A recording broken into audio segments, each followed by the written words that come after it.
అసలు గాయత్రి అనేటటువంటి మంత్రం యొక్క మాహాత్మ్యం కూడా ఎవరికి అర్థం కావట్లేదు.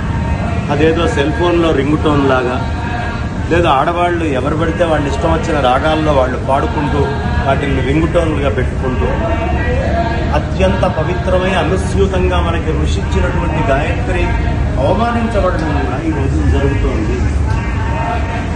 మరి సమకాలీనంగా ఉన్నటువంటి మనమందరం మన ఇంట్లో గాయత్రి చేసుకోవడంతో ఆపితే ఈ గాయత్రిలో ఉన్న మహత్తు ఉత్తర తరాలకు కానీ బయట కానీ విడిపోయి దూరంగా ఉన్నటువంటి వాళ్ళకి అర్థంగా కలియుగంలో ఒకడే కూర్చొని చెప్తే ఎక్కదు.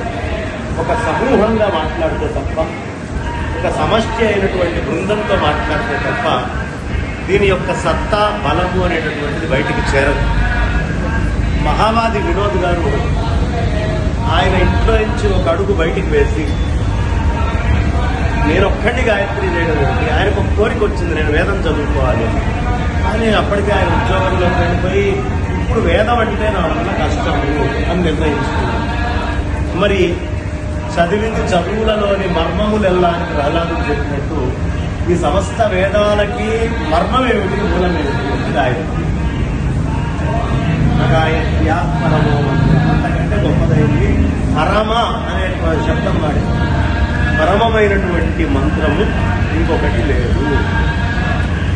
మంత్రాలు చాలా ఉన్నాయి కదండి, ఇది ఒకటే పరమ మంత్రం ఎందుకు అంటే మంత్రాలు చాలా ఉన్నప్పటికీ జీవుణ్ణి పరమాత్మకు అనుసంధానం చేయడానికి అవసరమైన, బుద్ధికి అవసరమైన ప్రచోదనం చేయగలిగిన ఏకైక మంత్రము గాయత్రి. కాబట్టి లౌకికమైన ప్రజ్ఞకి, లౌకికమైన విషయానికి, కోరికలు చేయడానికి అక్కడ కానీ ఎప్పుడో పోయినటువంటి తల్లిదండ్రులు కూడా తరింపజేసేటువంటిది గాయత్రి.